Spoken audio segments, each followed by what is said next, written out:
Bismillahirrahmanirrahim. Assalamualaikum warahmatullahi wabarakatuh. Waalaikumsalam warahmatullahi wabarakatuh. Ya, selamat pagi menjelang siang. Pak Toib ucapkan gimana semuanya kabarnya, sehat semua? Sehat. Nah, pada pagi hari siang ini nanti Pak Toib akan menjelaskan ya materi tambahan untuk pembelajaran coding. Coding itu pembelajaran tentang kode-kode. Terus ada KA. Kalian pernah dengar apa tidak? Tidak. Nah, makanya dijelaskan pada kesempatan ini nanti. KA itu kecerdasan artifisial atau kecerdasan buatan. Apa? Kecerdasan buatan. Kalau sekarang itu sudah eranya ada KA, kecerdasan artifisial atau AI, artificial intelligence. Nah, itu kan bahasanya. Ya, intelijen itu kecerdasan, ya. Artifisial buatan, kecerdasan buatan. Kecerdasan kok bisa buatan? Nah, coba contohnya tadi, ya. Kalian sudah pernah melihat robot? Pernah melihat robot? Pernah? Belum ya? Di YouTube pernah? Pernah. Itu termasuk kecerdasan artifisial, kecerdasan buatan. Siapa yang membuat robot?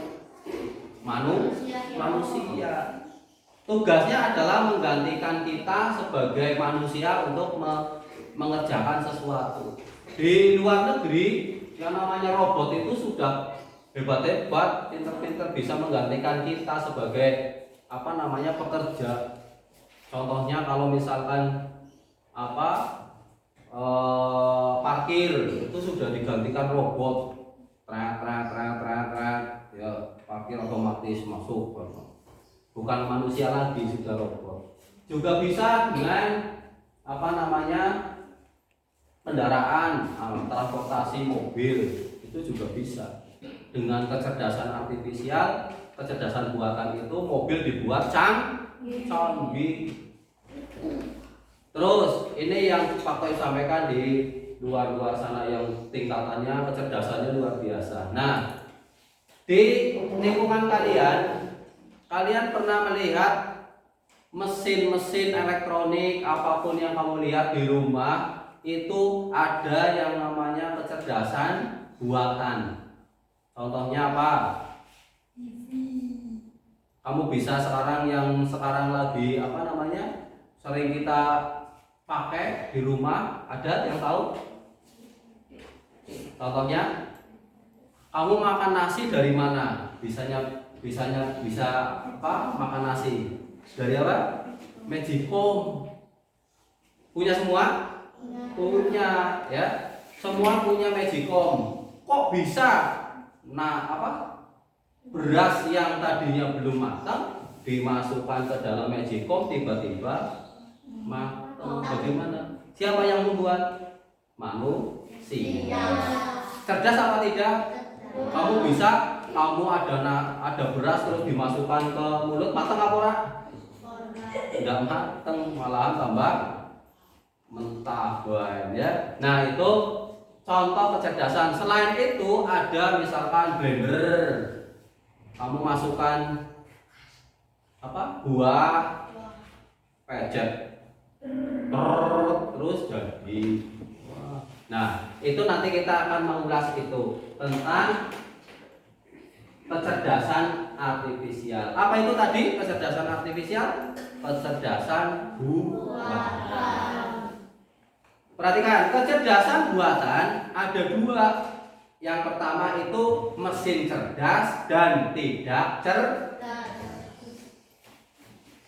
Nah, kalau yang cerdas itu berarti otomatis bisa melakukan sesuai dengan apa yang kita inginkan. Contohnya, mesin cuci itu ketika kita memasukkan ke dalam pakaian ke dalam mesin cuci, dikasih air, terus kita kasih timer, terus biarkan mencuci sendiri.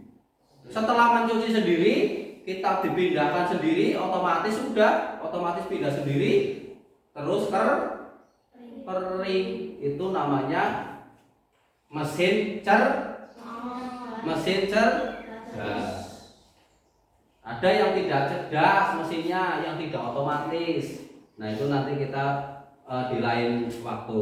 Nah hari ini Pak Toib akan menyampaikan tentang dampak positif dan negatifnya. Semua apapun itu kecerdasan itu pasti ada apa itu dibaca dampak positif dan apa itu positif? Positif itu apa? Kebaikan positif. Makanya kalau kamu bicara yang positif berarti bicara yang baik-baik. Terus kalau negatif keburukan atau kejelekan. Iya. Nah, coba kita masuk ke materi tadi. Nah, kita baca bersama. Dampak positif. 1. Bagi apa itu? Pendidikan. IE mempersonalisasi pembelajaran dan bantu guru analisis siswa. Dengan adanya IE tadi kecerdasan artifisial di dunia pendidikan, kamu khususnya dan Pak gurunya itu semakin canggih, semakin mudah. Contohnya dengan apa? Dengan apa? Dengan grup WA, WhatsApp, itu termasuk kecerdasan itu. Ya. Terus ada lagi, kalau misalkan Pak Toib itu kepengen membuat video pembelajaran menggunakan aplikasi-aplikasi yang bisa digunakan untuk mengedit. Nah, kalian sudah pernah kenal belum? Sudah. Ya sedikitnya sudah ada yang tahu tapi belum bisa menggunakan edit ya. Belum? Anak? Ya sedikit ya. Ada yang sudah pernah mengedit video? Ada? Kelas 6? Belum? Belum, nanti lain waktu ya. Terus berikutnya, IE dampak positifnya untuk kesehatan. Yuk apa dibaca? Bantu diagnosa penyakit dan manajemen rumah sakit. Ya, terus untuk kesehatan, dokter itu menggunakan IE, alat kecanggihan kecerdasan buatan, bisa mengetahui penyakitnya. Contohnya yang sering kita lakukan yang pada saat corona apa namanya? Tensi apa termometer? Untuk mengukur suhu kita tembakkan di keningnya Fajar tuh tahu suhunya berapa.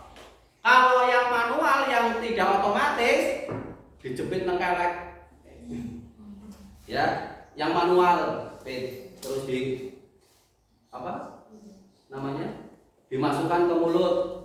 Tapi kalau yang otomatis yang kemarin yang cerdas langsung kelihatan 36, berapa derajat. Itu namanya kecerdasan itu tadi buat kesehatan. Terus dokter tuh ya, diagnosa penyakit. Ada alat misalkan ditempelkan di jidatnya ini keningnya ini. Fadil. Nah, di sini keluar diagnosanya. Oh, Fadil ini rambutnya baru berapa hari belum disampo. Bisa ketahuan. Itu kecerdasan buatan. Ya, hebat. Kecerdasan buatan itu sudah jauh untuk kesehatan itu. Terus obatnya misalkan di rumah sakit dokter dicek lagi.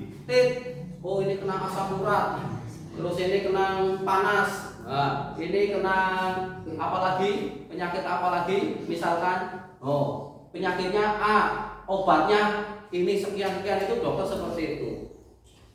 Itu dampak positifnya AI, kecerdasan artifisial. Terus berikutnya untuk apa? Transportasi, mobil otonom dan sistem lalu lintas cerdas. Mobilnya orang disupiri, ketika kesel pengemudinya capek, biarkan saja lah tuh mobilnya nyetir dewek. Bisa apa enggak?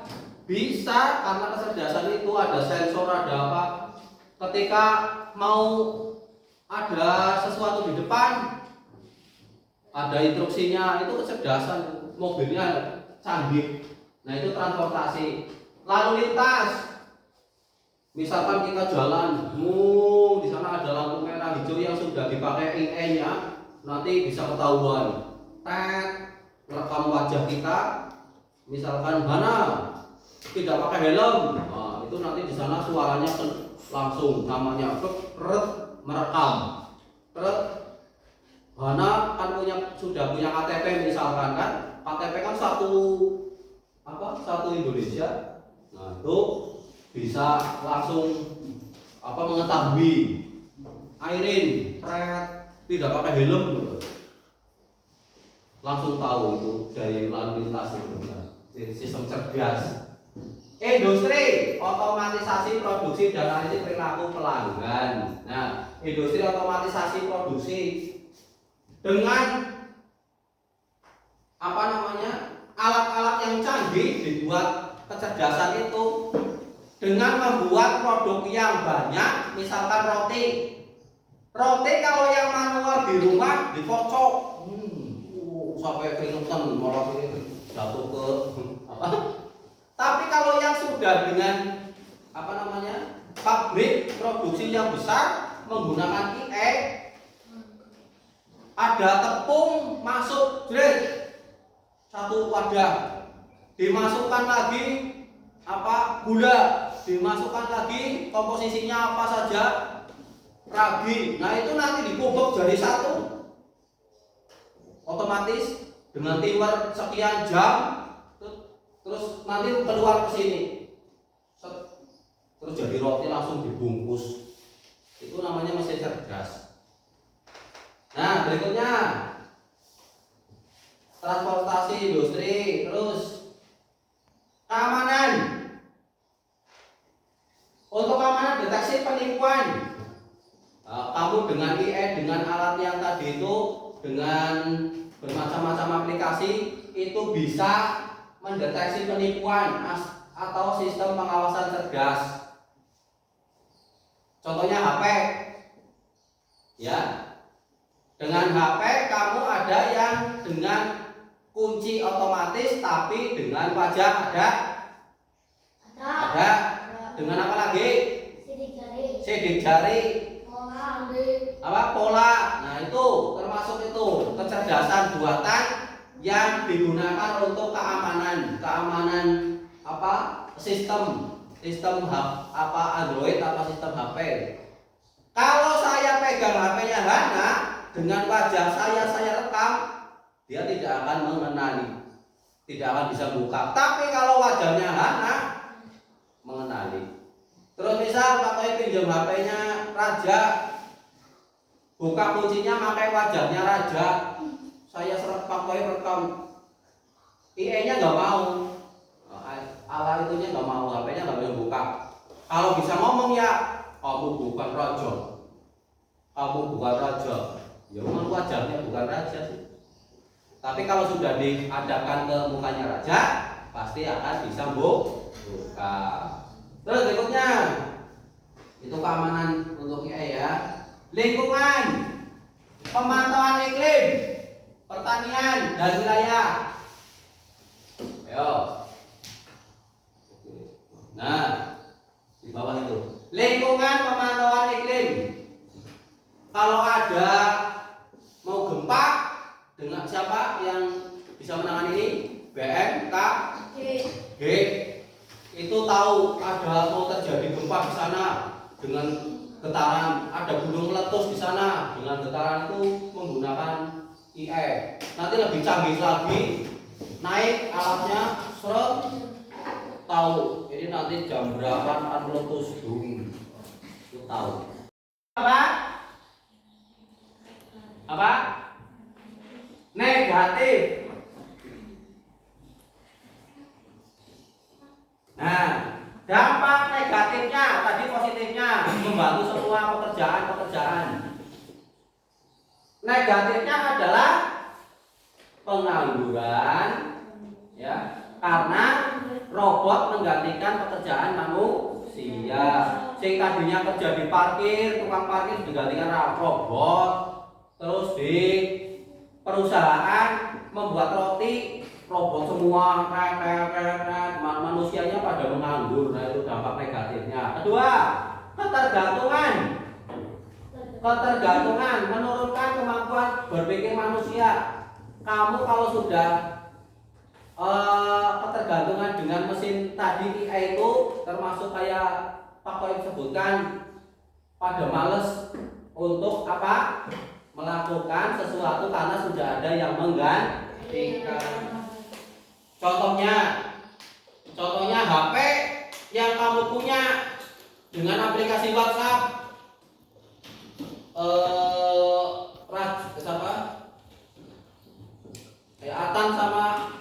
Atan sama itu apa?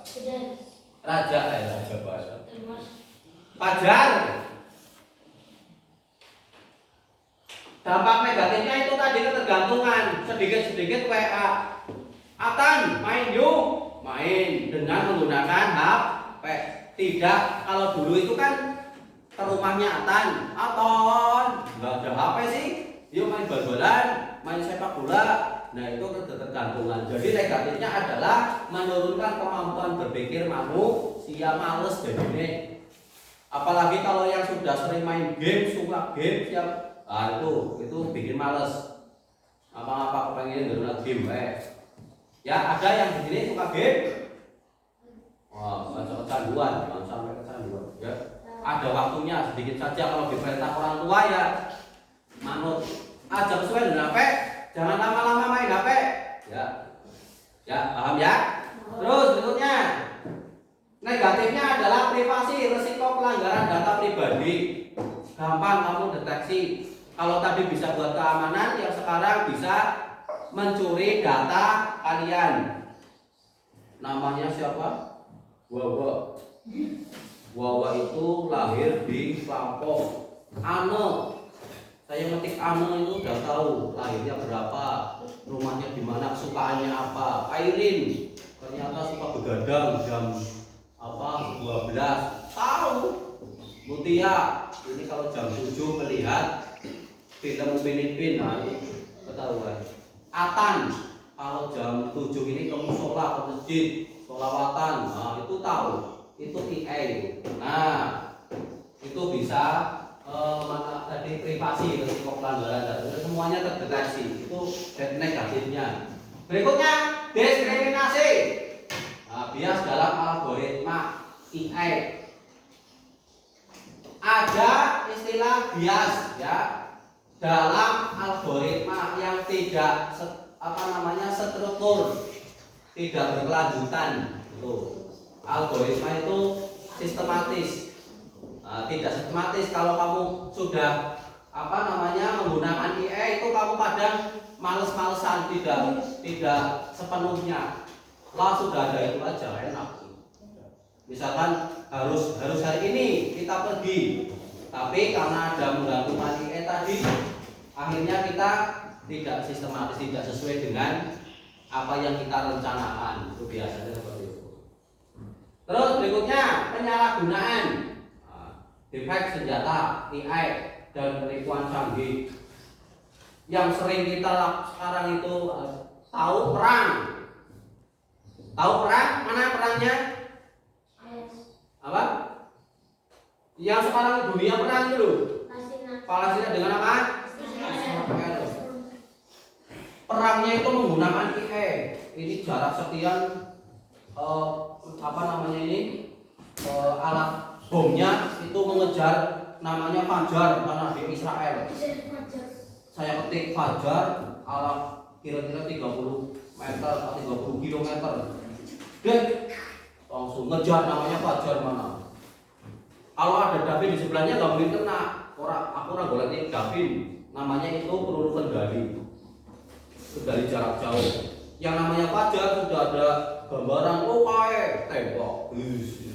Mati. Saya ketik Abi. Saya kirim jegret terus alat apanya cari namanya Abi akan. Terus kalau ketahuan ini siapa di sebelahnya ada anak, oh bukan.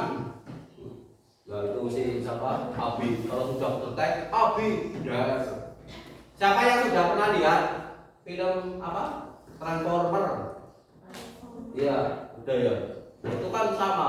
Awalnya tadinya itu belum mengenal bodoh, robot laku tapi bodoh. Terus boleh data, nyuri di data, laku terus rekam data, nah itu nanti masuk datanya. Saya itu Abi yang seperti ini, ciri-cirinya seperti ini itu Abi. Terus si ngantuk kan kayak nah itu ketek.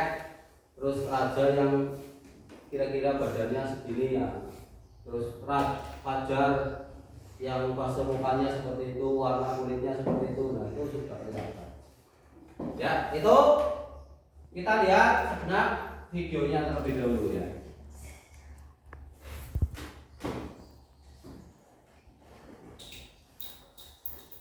Oh, kita ice breaking dulu, berdiri. Ya, kita berdiri. Tapi videonya seperti biasa ya. Yang ini lalu kita praktekkan. Yang sudah kita praktekkan saja kemarin ya. Kita ulangi lagi. Yang apa namanya? Melon, lemon, ya. Siap ya? Kita hitung dulu dari sana. 1, 3, 5, 6, 7, 8, 9, 10, 12. Ya. Siap ya? Ya. Kita akan bermain itu dulu sebentar. Siap, diingat-ingat nomornya. Apa? Molen, lemon, melon. Melon, lemon, lemon, molen, lemon. Melon, lemon, molen. Ingat-ingat. Lemon, melon, lemon, molen. Melon, lemon, molen. 5. Go. Lemon. Melon, lemon. Ya. Molen. Ya. 6. 6. Melon, lemon, molen. 7. Melon, lemon, molen. 8. 8. Melon, lemon, molen. 9. Melon, lemon, molen. 10. Lem. Lemon, melon, molen. 1. Melon, lemon, molen. 2. 2. Melon, lemon, molen. 3. 3. Melon, lemon, molen. 4. Ya. Alhamdulillah. Terus berapa?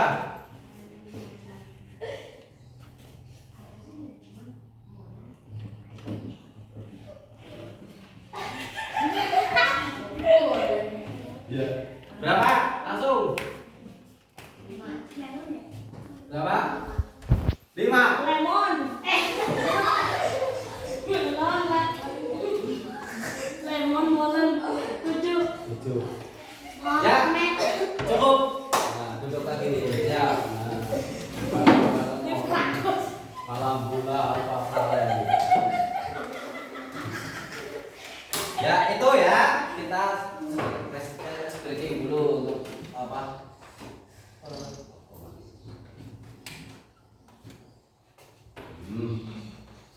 Oke, kita lihat dulu.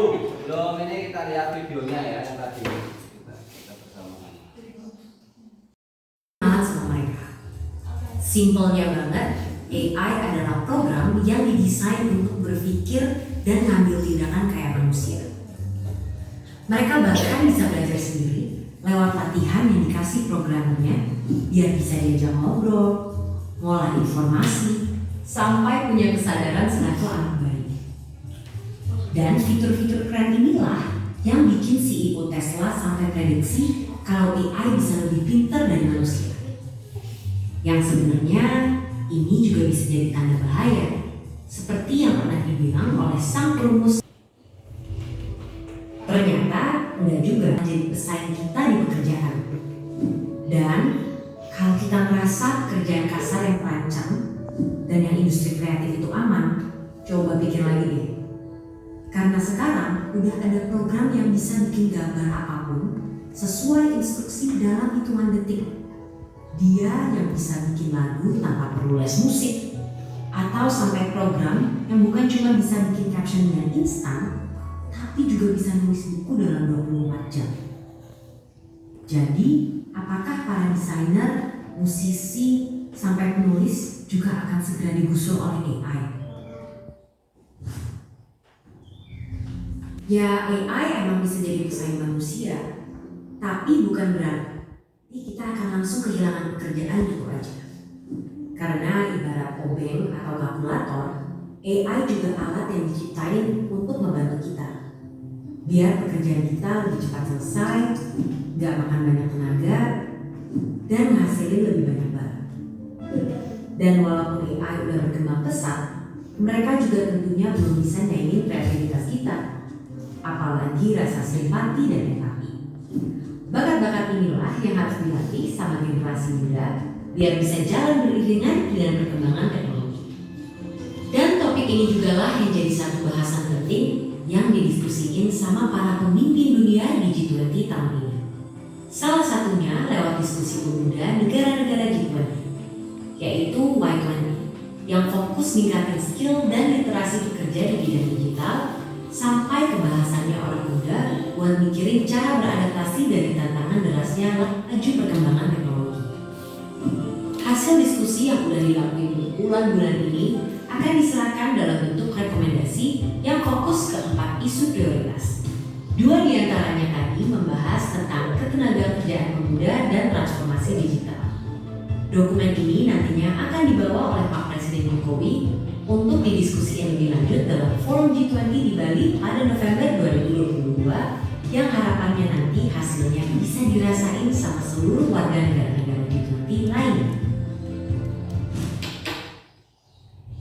Jadi itulah dia AI dan segala cerita, mulai dari tantangan sampai peluangnya. Selain kita perlu melajari dan menyikapi AI dari 2 sisi, kita juga harus punya sifat satu ini, ya, curiosity. Sebagai generasi muda harus terus penasaran sama perkembangan teknologi biar bisa beradaptasi dan ikut ambil bagian. Karena kalau kita cuek dan terlalu terlena sama kecanggihannya, bukannya nggak mungkin di masa depan nanti kita semua bakal jadi pengangguran. Dan seperti biasa, terima kasih.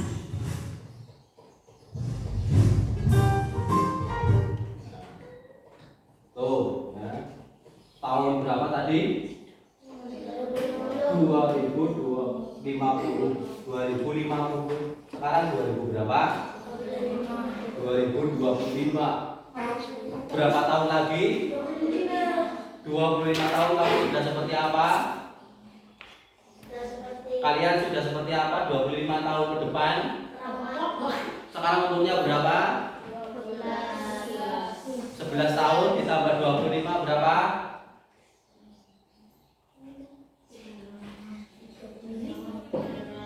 Berapa? 36. Pak Toib sekarang umurnya 38. Pak Toib umurnya 38 tahun. Besok kamu 25 tahun ke depan, 2050, kamu umurnya 36. Berarti kurang 2 tahun dari Pak Toib sekarang. Ya. Ya, kamu sekarang seperti ini, ya. Coba kamu mandang temanmu sendiri, coba. Lihat temanmu di sampingmu. Coba lihat. Karena lihat bahwa Tuh. Anda lihat teman-teman depan sekarang udah. Nah, yang wajahnya seperti itu. Nah, 25 tahun ke depan, 36 tahun kamu ya, 36 tahun kurang lebih.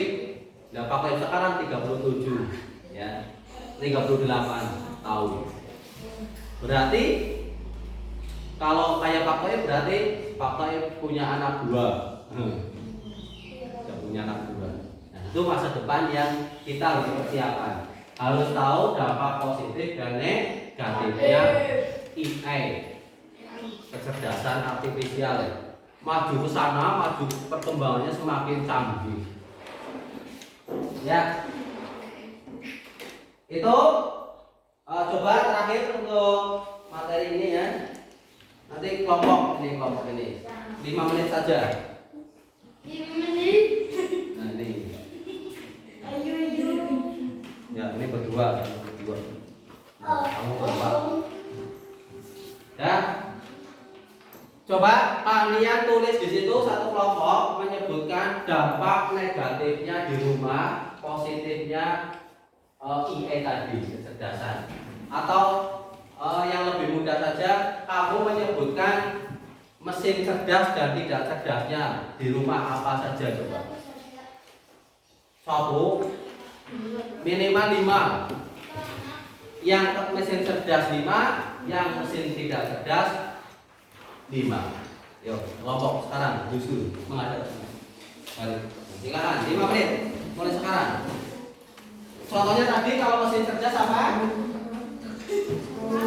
Ya, HP, terus apa lagi? Mesin cuci yang otomatis. Nah. Terus ada lagi mobil.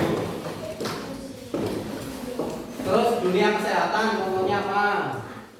Tadi untuk mendeteksi suhu tubuh. Nah, 5 menit.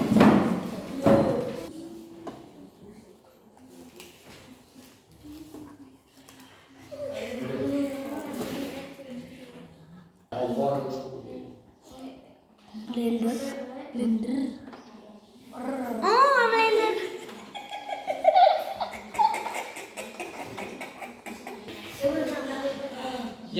Yang cerdas itu berarti yang otomatis, yang punya otomatisasi, otomatis, pinter, cerdas itu. Contoh mesin cuci.